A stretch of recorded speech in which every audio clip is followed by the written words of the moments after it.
The food people choose to put into their bodies has the power to hurt or heal, despite all the efforts to educate consumers on the importance of making healthy food choices. Studies have shown that 80% of consumers are confused about food health information, with 59% of them doubting their choices. Who you seek food health advice from is as equally important as what you eat every day. The BeFUSED podcast is a fusion of two ideologies: the culinary arts with medical science centered on helping individuals make more informed decisions about the foods they should eat daily. Our hope through listening to this podcast series is that we will help individuals make more informed decisions that will positively impact their overall health. Welcome to the BeFUSED podcast. For those of you who don't know me, my name is Don Davis, and today on the BeFUSED podcast, we're going to be with Dr. Robert Graham, a Harvard-trained researcher and physician that's helping people stay healthy with food.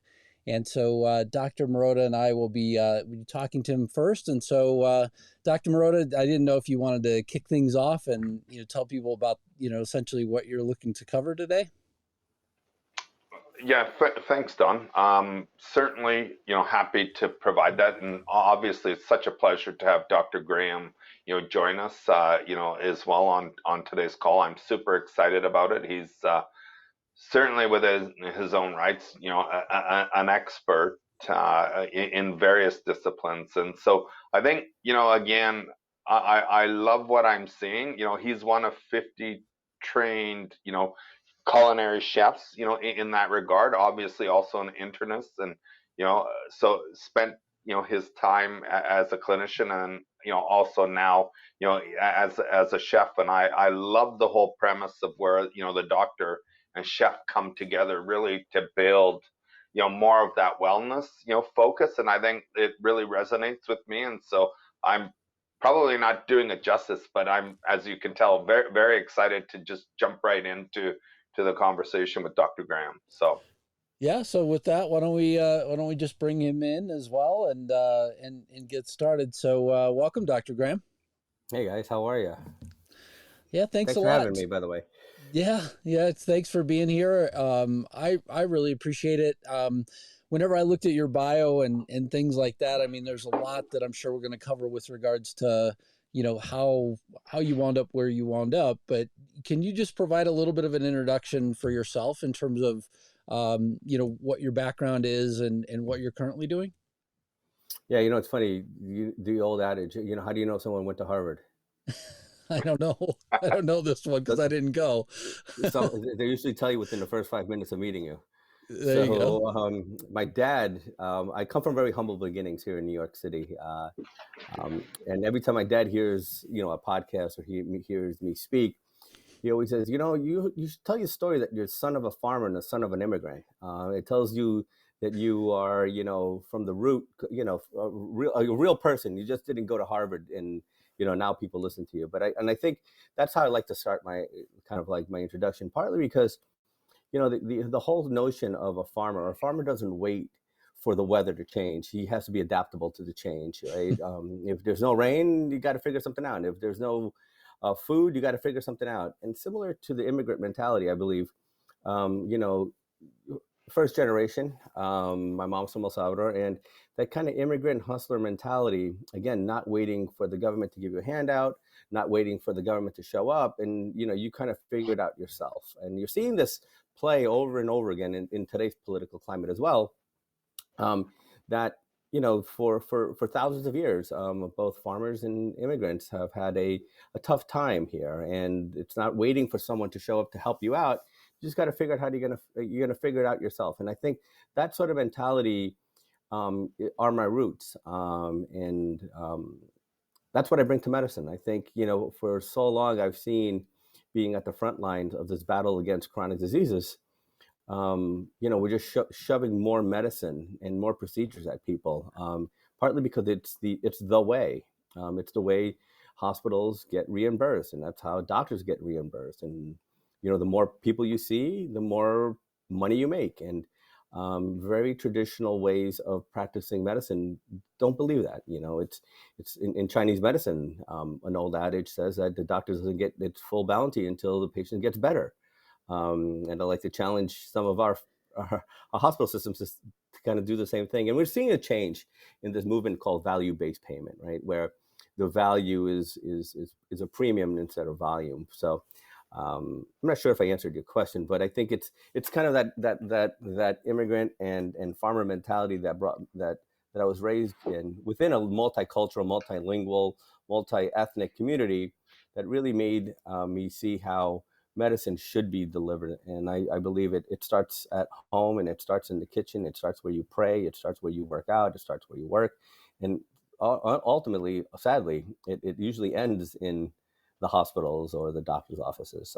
And so it's the paradigm shift that I've been trying to push for the last 20 years that has really given me the determination that eventually we will get there. Yeah, it's interesting because on this show, so I've interviewed Dr. Arun Garg, and one of the things that he's talked about is like, it's really important to think about, where you eat and who you eat with and what you're eating. And, it's kind of the down the line. And that's what I also hear in your intro, as well as a similar sort of theme that, this isn't just, all of a sudden you wind up sick, it all is tied to all the things that we're consuming all the time as well. Yeah, and when I left academia, we can talk about this as well. I felt like we needed a fresh start, and that's the acronym of my company. Also, fresh was a word. I was, like I said, I was born was raised in the 80s in New York City, where this movement was happening called rap and hip hop, and at that time everything was fresh. You had a fresh haircut, you had fresh sneakers, you had a fresh jacket. And I thought that word, when you actually look at the definition, it's new, innovating, and hot. And I figured that's the last thing medicine is, right? And so I think medicine needed a fresh start. And my wife, who's a wordsmith, kind of made it into an acronym, and it stands for, I think, what we're all talking about here today. It's more than food is more than just medicine. I think it's wellness and well-being, and those 5 ingredients, fresh. Food, relaxation, exercise, sleep, and happiness, is how we start every single clinical encounter with our patients, because I think that's really important. And we have found that if we address those 5 ingredients or those 5 pillars, of medicine is of less need, partly because you're showing the client or the patient the how. And I think that's really the goal. It's behavior change. It's how to change is really the key to success here. Yeah. So maybe we should just take everybody back a little bit. So you're a trained clinician, but also, what was the initial inspiration for you to get your culinary degree? People weren't listening to me enough as a doctor, and I'm not joking, but not joking, right? Since 2010, I've been teaching doctors how to cook. We started a series in 2010 called Doctors in the Kitchen. It was covered by the Wall Street Journal, and it's been great. I've taught, I don't even know, thousands of doctors and administrators and nurses and you name it, across the healthcare professions, on how to become more comfortable and using food as medicine, but also cooking as medicine. I thought was very important. But then I would go on, talk circuits, and I would speak a lot, and I would show up either in my suit or my white lab coat. And it was another kind of one of these things. And, this doctor's, nice guy, wants to teach us how to cook. And for a while there, people were saying, we're not chefs, we're doctors. But, we could talk about the lack of nutrition education in medical school and all that stuff too. But really, it was one picture of me teaching a bunch of hospital cooks within a large health system I was working. And there was a picture from above, and I think it's in my TED Talk. And I was the only guy there without your chef jacket on. And I was wearing this really cute apron. And I was like, man, no one's going to listen to me in this apron. I need to get a chef jacket. And so that was the day I decided that I wanted to trade in my lab coat for a chef whites and go through the formal training of being a chef. And what you're noticing, and what I've noticed, is that chefs are people that cook, and they are the people that have changed our behavior, how we eat, how we see food on our plate. And I think they also, I'd love to talk about this too. I think they also have a huge responsibility And we're seeing that shift in restaurants as well, that there is a much more focus on health supportive. And that's why I went to the Natural Gourmet Institute to learn more about the health supportive nature of cooking and choosing ingredients that are local, sustainable, delicious, ethnic, organic, instead of the traditional French culinary way of, using more butter, more fat, and more salt. So, although those three things are delicious, it's not really the most advantageous for one's health. So, I think appearing as a chef allowed me the opportunity to get more people's ear in this food as medicine movement. Yeah, I mean, it's absolutely so critical.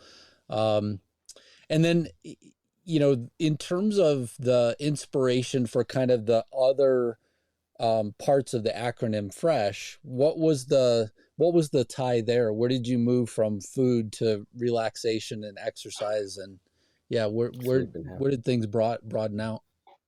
So, for forever, my wife was a kind of a music, corporate music person. She used to work for Sony Music. And when I did get accepted to Harvard, she lost her job. She had to move up to Boston, and she lost her position within Sony here in New York. And she went on her own kind of wellness and spiritual path and journey, and became a yoga teacher, a meditation teacher. She's trained in aromatherapy. She did the integrative nutrition, health coaching certificate program. She was also trained in positive psychology.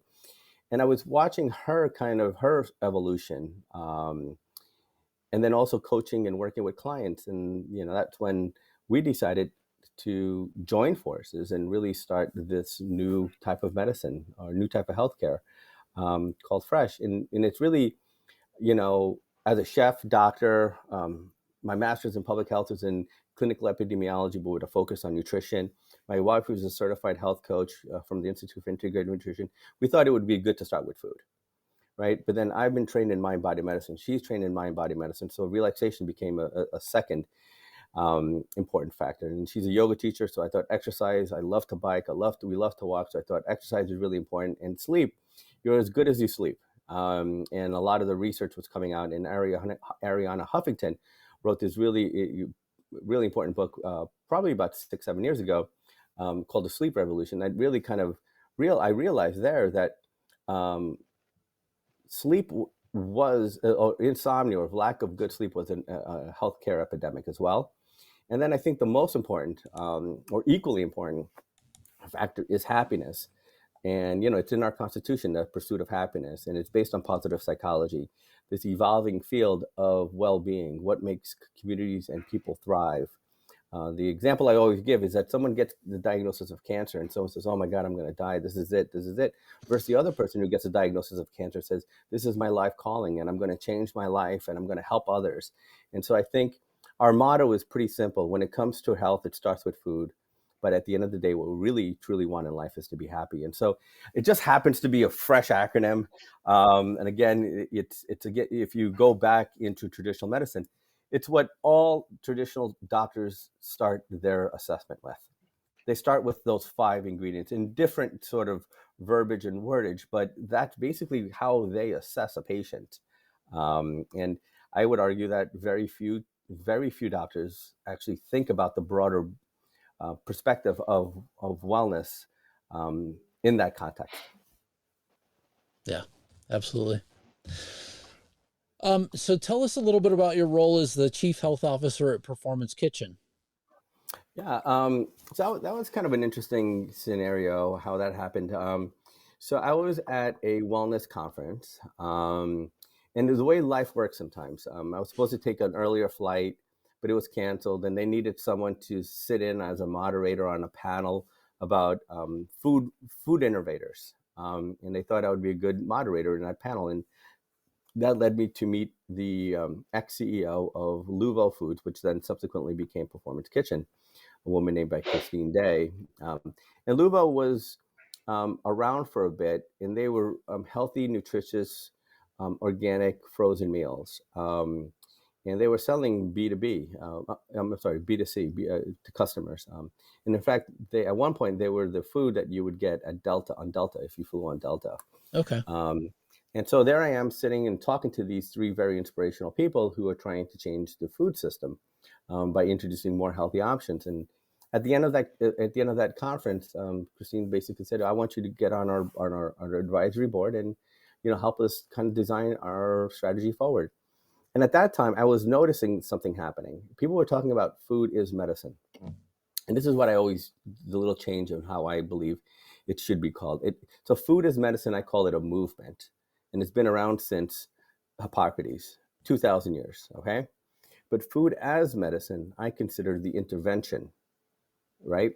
Because we always talk about food is medicine, but we rarely think about it as medicine. Partly because, number one, I think medicine, it deprives itself of the beauty of food. It's more than just medicine. It's more than just a pill, right? And so that's one thing. But the other thing is that for us to kind of prescribe it like medicine, we have to test it as if it was medicine. And the only way to do that is through the scientific inquiry, through research. And as as a recovering health services researcher, I understand the importance of experimental studies, descriptive analyses, case controls, double-blind randomized controlled trials. I understand the whole kind of research landscape, but I thought we need to move the field, we have to start investigating it. And at that point, there was a change in leadership with Luvo, and through many discussions, I felt that if we were going to be called a food as medicine company, we have to get into the game of seeing it as food as medicine and working with researchers and health institutions and healthcare institutions and health insurers who want to bend that cost curve of these preventable chronic diseases with a food first approach. And so as I became the chief health officer, we decided to pivot our strategy and focus more on the payers and the institutions that are delivering care or paying for the care, and to develop a medically tailored meal component to a healthy, delicious frozen food company called Performance Kitchen. And it's been great, for the past 2.5 years, almost 3 years now, that we've collaborated and worked with, and we're constantly looking for more health insurers and systems that really want to really put their money where the mouth is, right? If this is going to work, we have to treat it as medicine. But, we can talk about some of the pros, cons, and all that other stuff about how to execute it. Because I think generally, most people are on the wagon that if you feed someone bad food, they're going to have bad health outcomes, right?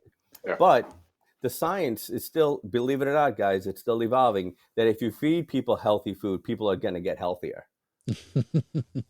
So the opposite isn't necessarily true for some reason. Right, exactly. We got 50 years of data saying that if you give people bad food, bad health outcomes. But we don't have is 50 years of data that if you provide healthy food for people, we're going to get a healthier society out of it. And so, but as you guys both know, you guys are both docs, you understand the scientific method, and that's part of the selling point, and particularly when you're speaking to health insurers and health institutions, and how do you get it? And as I was talking to you guys earlier, there's a great article out by a friend, Daphne Miller, today in the Washington Post to talk about this. I would argue that it is simple. I don't think it's so complicated. I think systems make it complicated.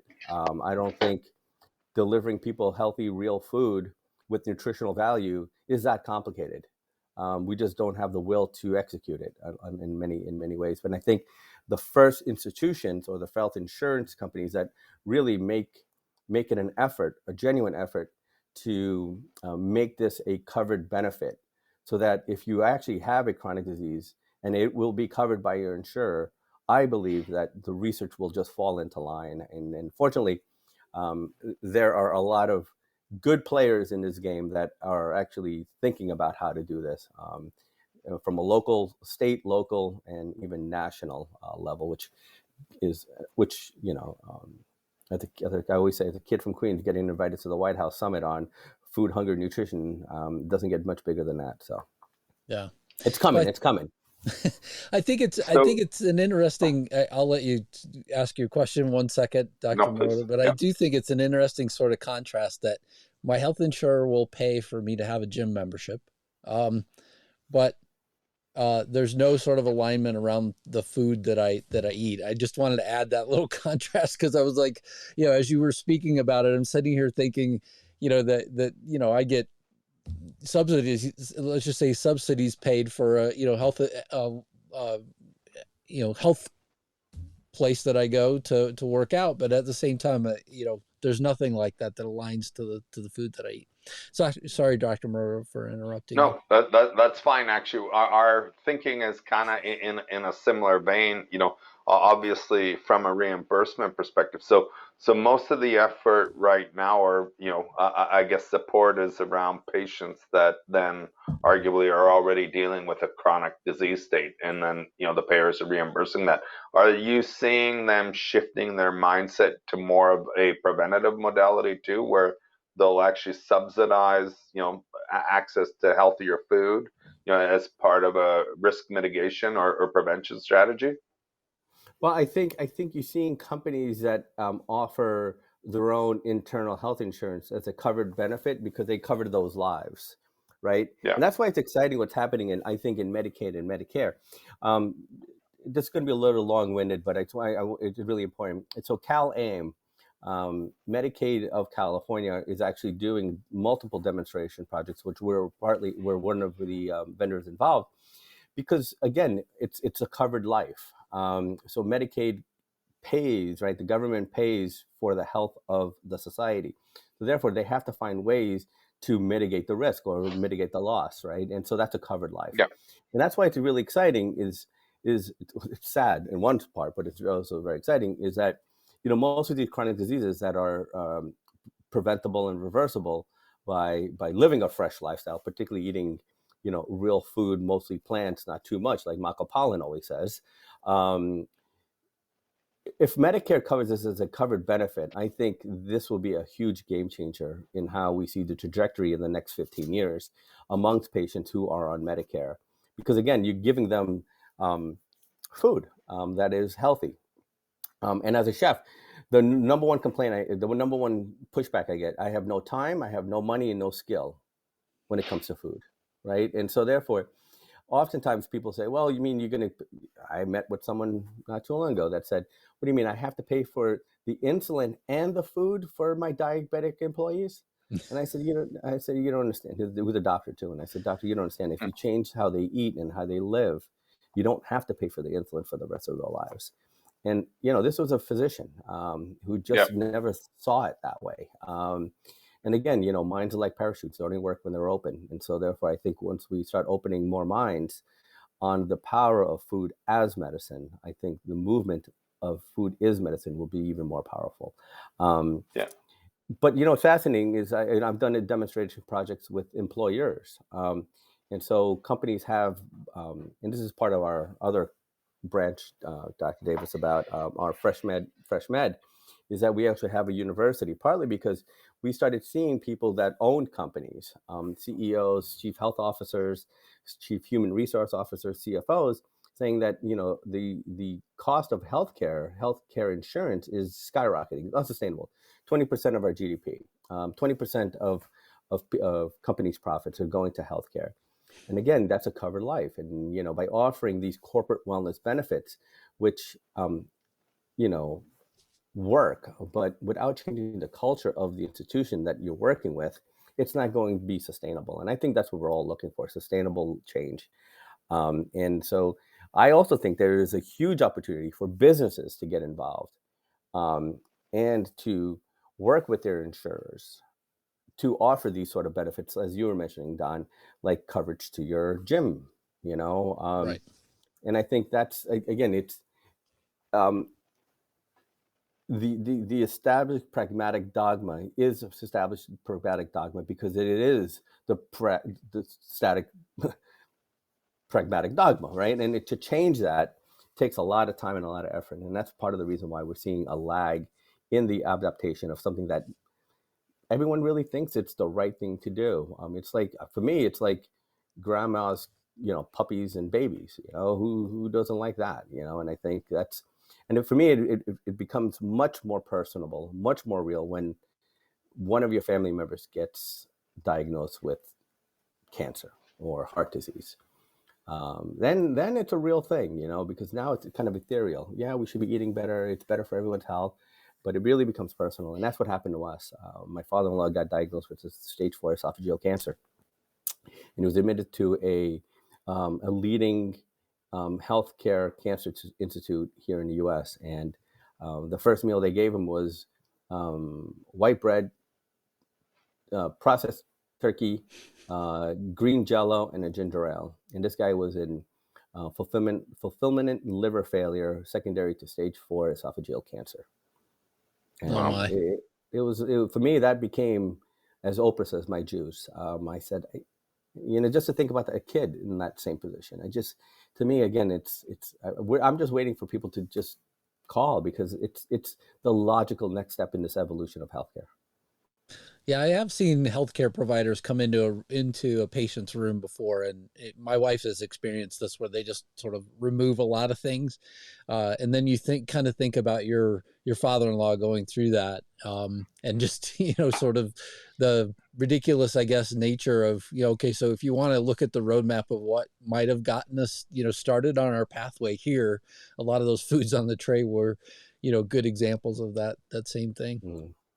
And Anthony, I just want to answer your point, because you mentioned something about prevention. So one of the pilots that we're looking to do is, first of all, there's no money in prevention, right? Employers don't want to pay it, insurers don't want to pay it, because the average person, at least in the U.S., their insurance is tied to their job. Most people leave their jobs between 18 months to 3 years. So why am I going to pay for downstream effect, right? So that's the bigger problem, right? But the other thing, there are certain conditions, right? Gestational diabetes. That's one of the things that I'm really fascinated about, is because you not only have the opportunity to change the health trajectory of the mother, but you also have the potential to change the health trajectory of the unborn child.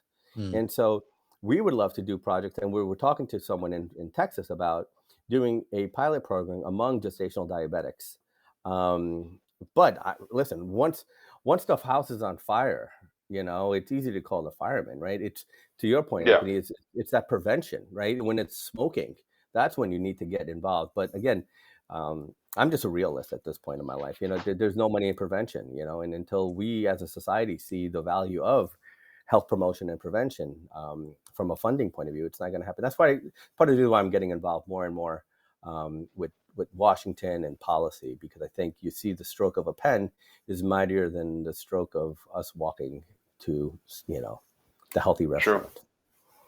True. Yeah, and so obviously one thing that I'm seeing, but I'm curious to get your perspective on this as well, because the chef typically, where we're making things local, from scratch, fresh, yeah, it's great. But then when you look at kind of the average thing of what happens, for example, within the industry, everything is so highly processed, and so I wonder what your opinion is. Obviously, and even within the realm of the work that you guys are doing at Performance, is there a focus on trying to mitigate or minimize processing as part of your solution, like for those patients?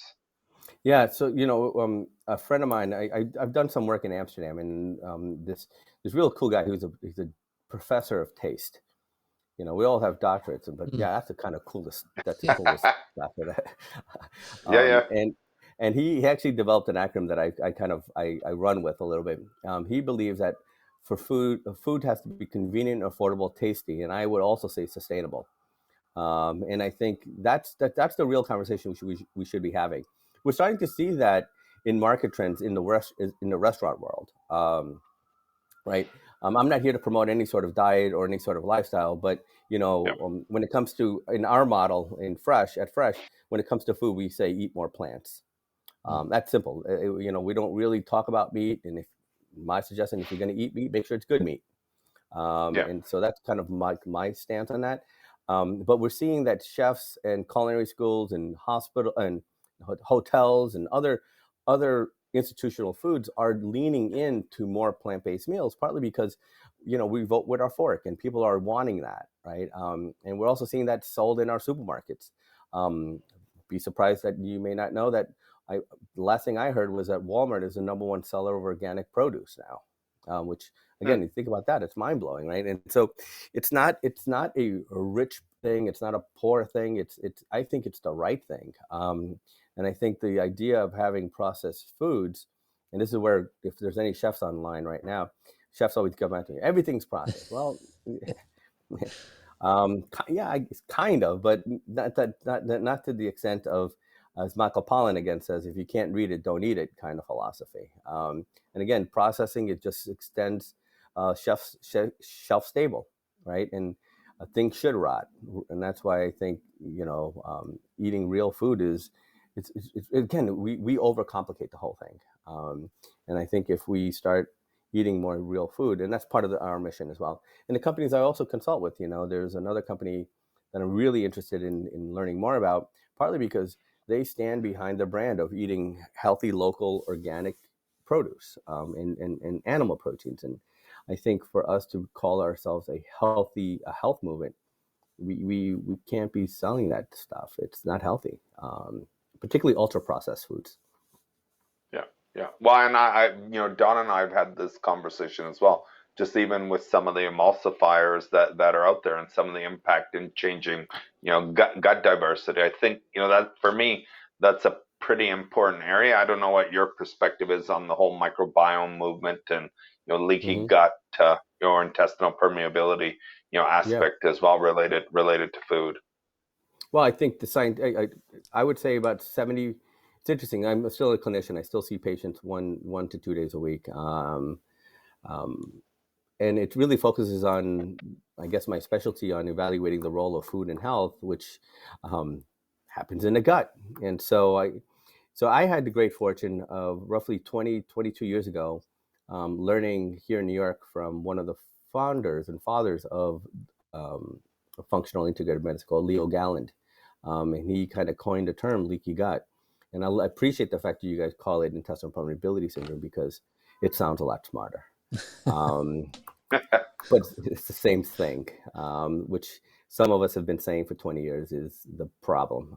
And for me, it was that Scientific American paper that said you put someone on a standard American diet, a SAD diet, and you put them on a raw vegan diet, and within 3 days, the entire microbiome changes.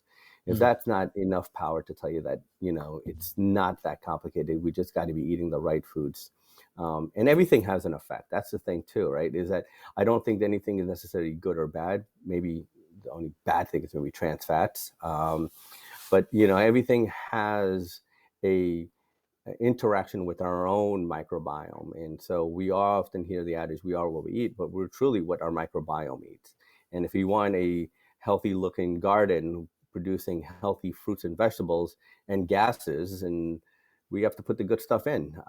There's no magic to this stuff, right? And oftentimes just talking about the microbiome, and I see a lot of people I use supplements to supplement, but we shouldn't be eating a diet full of supplements. And that's where I also think that a lot of the movement in the integrative and functional space is really diagnosing something that I think is real, is real, like intestinal permeability syndrome, and then restricting foods to the extent that you're breeding food eating disorders and abnormal food behaviors, and then throwing tons of supplements on them, instead of thinking about us as a agricultural part of the agricultural world, where if you have a weedy garden, you got to kill the weeds before you start planting the good stuff in. And so although I love the idea of probiotics and prebiotics, I think we should be eating them instead of taking them as supplements as often as we prescribe them. And I think there's judicious use of antibiotics and steroids and PPIs. I think we also have to start thinking about what we should be putting in, but also we should be eliminating from what we put into our bodies, because eventually, as my wife always says, it shows up in some way or another. So I love the whole role of the microbiome. In my practice 17 years ago, I doubled down on the role of the microbiome in just about everything. And thank God I was right about that one, because I would have been called a quack if I didn't. But yeah, it's real. It's real. Intestinal permeability is real. Gluten is bad for some people. Gluten is delicious for others. And so I think there's no bad guy in this game. We just have to find the foods that really either fuel us or hurt us. Yeah, it's interesting whenever you watch like next generation sequencing and things like that, and you can see, where the DNA, just repeatedly doesn't match in the right spot. And whether all of that ties to the gut health and things like that, I think there's a lot more that the science has to play out here. But I think it ties to this whole idea that look, something's causing this that's happening to us, throughout time. And so to think about the future. What are your thoughts in terms of what the next decade might look like in terms of breakthroughs in food science? Well, I've written about this as well. There's the majority of the money is going to food tech, right? And I wrote an article about this. Is that 97% of all money is going to the tech part of food tech. For me, maybe I'm more of a traditionalist. I think we have to go back to our roots, and I think science will only augment the ancient wisdom we have. It doesn't replace it. And I think, yeah, we want food faster. We want to deliver to our house. We want to order it before we even think about it, right? But again, someone has to cook it. Someone has to grow the foods that we cook. And I think I hope this field of and it's a term that's out there. I'm just going to use it: regenerative farming. I think it's the old way of doing farming. I think that has to be explored.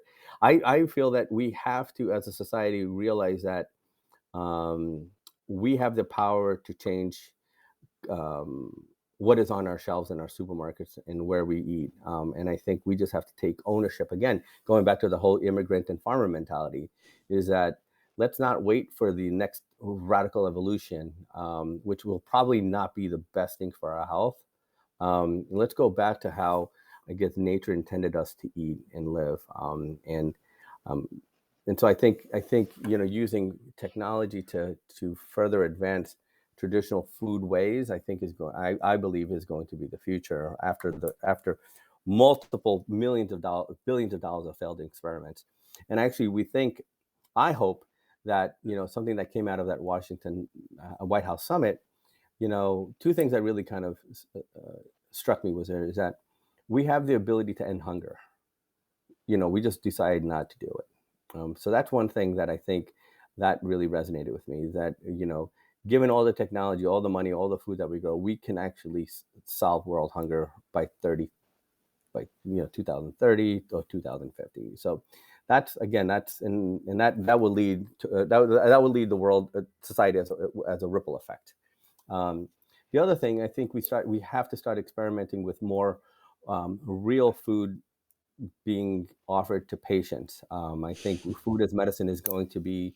I really do. I think food as medicine is going to be the evolution in the revolution that I think it has the potential to catalyze. But again, we have to choose the right people to do the right thing.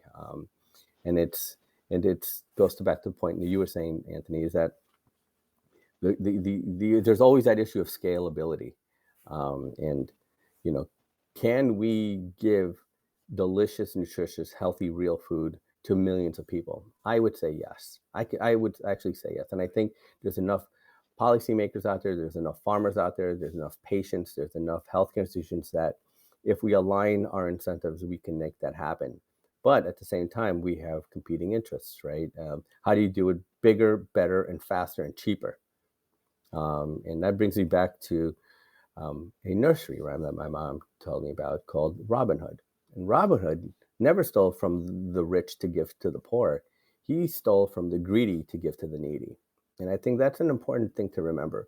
It's not about, it's about greed and need. And I think, and that's part of the reason why I believe that we all have a role in our society to serve. And I think, what are you serving? I think that's how I wake up every morning. I'm very great. I have a lot of gratitude for the opportunity to serve, but how am I showing up? And I think that's where we have to take an internal look inside to see how we want to be seen as a society. And I think a lot of it has to do with corporate greed that gets in the way. Dr. Marotta, do you have any other questions for Dr. Graham? I have some closing questions that I'd like to ask him before we get ready to wrap up here. No, you know what? I'm good. We probably could talk for hours. So, I don't want to. Well, next time we'll do it over dinner. We'll do it over dinner next time. Absolutely. No, it'd be my pleasure. So. All right. So this starts my series of kind of final questions for you. So, if somebody wanted to come to Performance Kitchen and be trained and things like that, how could they do that? Well, just let me clear some. So, Performance Kitchen is the company I work with that makes and delivers medically tailored meals. Okay. Right. So we're not a teaching center or anything else like that. You know, our Fresh MedU online platforms offer teaching classes, nutrition classes that augments the food. So Thank you. if you want to Thanks for learn that about food clarification. and nutrition and cooking, go to Fresh MedU. And we have a free course too that I think will entice people. In terms of Performance Kitchen, if there are any healthcare institutions or health insurers that want to use this as a covered benefit, we will do a lot of the work. And part of it is, I think the unique proposition here is that there's a physician who's also a chef, who is a chief health officer. So I understand the complexities of healthcare delivery and some of the issues with execution regarding to HIPAA and compliance and patient confidentiality while giving patients food. But at the same time, also, you can be assured that anything I make tastes delicious. And that's the guarantee of a chef, right? So trust me, I'm the doctor, I'll take care of you. But trust me, I'm a chef, it's going to be delicious. There you I go. love that. All right. So my last question before we got started, you said that everything was ready for you to eat dinner tonight. You want to share with us what you're about to cook? Yeah, perfect. So today I literally went to the farmer's market to pick greens. So I picked greens. I got greens. I don't know. I'm looking over there because my kitchen's not there. But I got my mixed field greens. I have radishes, which were amazing today. Um, Carrots, and I also use the carrot tops, by the way. Oh, Don't throw away those carrot tops. They add a little bit of the carrot flavor and give you a little bit more greens. I have cucumbers, um, and I make a homemade Italian vinaigrette, and I also make a delicious half whole wheat, half all-purpose flour pizza. So we're having pizza and salad tonight for dinner. very nice. Nice. Very nice. Well, thank you Sounds very. delicious. Yeah, right. Yeah, No, next time come over to the house and we'll do this over dinner. I think it's always we should do a podcast over dinner. that would be I great. like that. Yeah, I'd I've love got to the do that. remote set up. I can move it anywhere, so no And problem. we got 3 docs. We could call the doc dishes. Yeah, absolutely. Well, thank you so much, very, very much, Dr. Graham, for joining us, and thank you very much as well, Dr. Marotta, for supporting the interview, and it was great to have this conversation. So, thanks so much. Thanks for the invite, guys. Thanks. All Thanks, right. everyone. Thanks, Robert. Take care. Cheers. You're very welcome. Take care.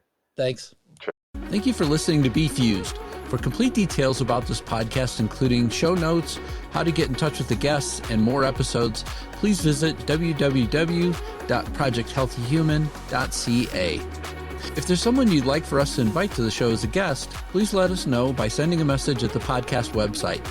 Please click subscribe in your favorite podcast app, share and tell a friend about it, and last but not least, rate the podcast. Thank you again.